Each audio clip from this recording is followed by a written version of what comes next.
Tal como les va. En el video pasado hablamos de las propiedades ópticas de los soles y mencionamos que íbamos a hablar de dos métodos para determinar el diámetro de las partículas a través de estas propiedades ópticas. Entonces hoy vamos a ver uno de esos métodos y en el siguiente video vamos a ver el segundo método de cómo se pueden determinar los diámetros de una partícula a través de estas propiedades ópticas y a través de la teoría de la dispersión de la luz. Ok, entonces hoy vamos a hablar del método de intensidad mínima. Va a ser un video en el que voy a explicar esto de forma muy general. Y entonces vamos a comenzar. Y bueno, las dispersiones con partículas más grandes que partículas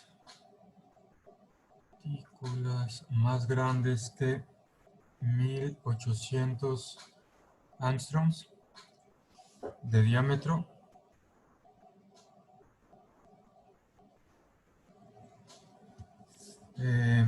estas dispersiones coloidales con partículas más grandes que este tamaño van a exhibir un mínimo y un máximo en la intensidad de la componente de la luz, en la intensidad de la componente vertical de la luz dispersada.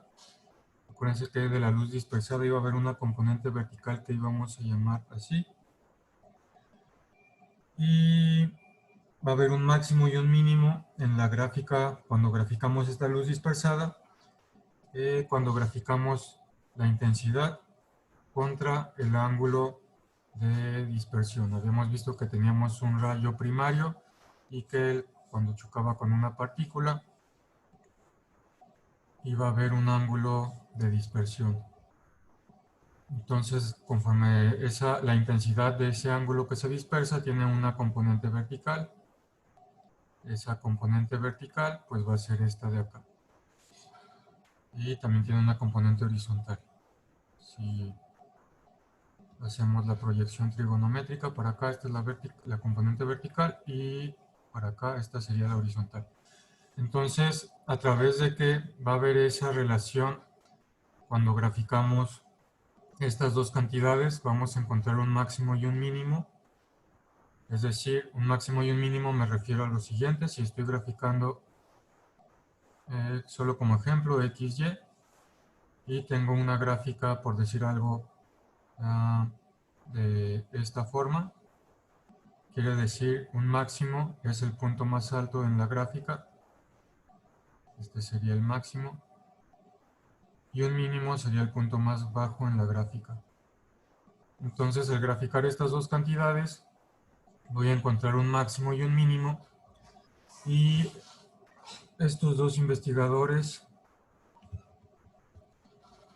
Maron y Elder, en un artículo de 1963, mostraron que las posiciones angulares del primer mínimo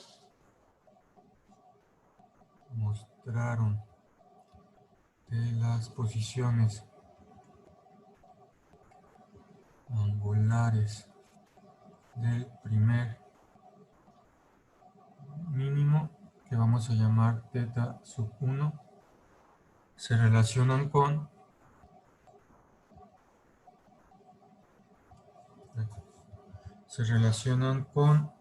el diámetro, con la longitud de onda en el medio y con m para valores entre 1.00 y 1.55.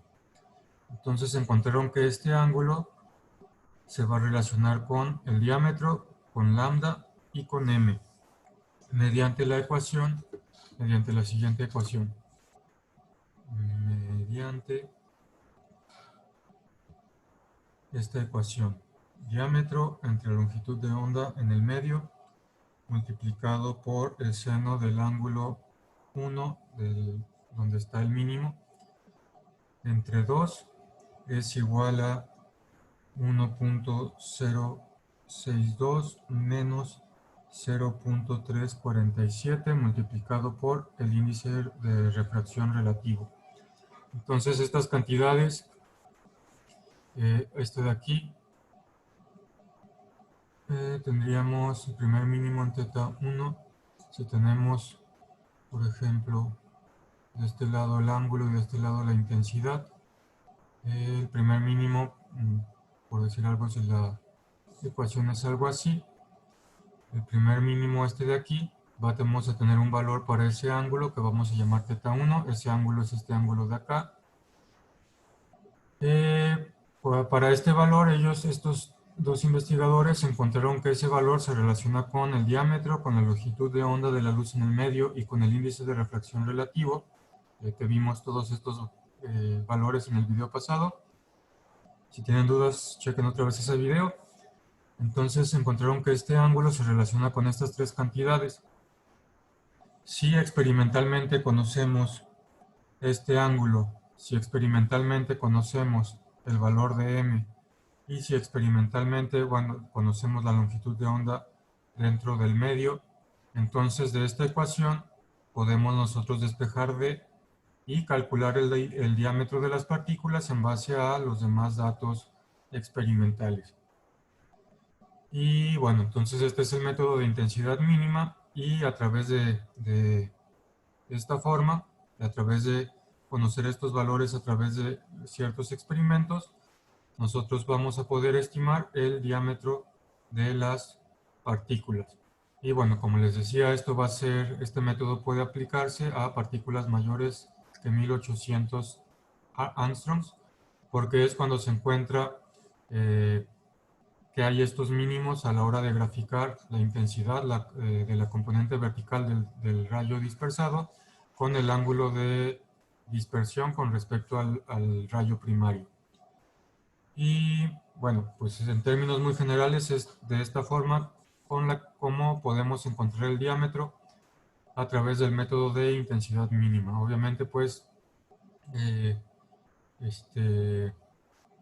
como les había dicho el video pasado, esto no es el único método, hay otros métodos. En el siguiente video vamos a ver un segundo método. Y además de estos dos métodos va a haber más métodos con los que se puede estimar este diámetro de las partículas. Sin embargo, es para, nomás como les había dicho, darse una idea de cómo funcionan más o menos estos métodos. Si alguna vez van al laboratorio y tienen alguna máquina que calcula los diámetros de las partículas, pues que más o menos tengan una idea qué es lo que está haciendo la máquina de forma experimental y de forma matemática para llegar a ese valor del diámetro de partículas. Bueno, por lo pronto para este video de método de intensidad mínima esto es todo. En el siguiente video vemos el método de transmisión.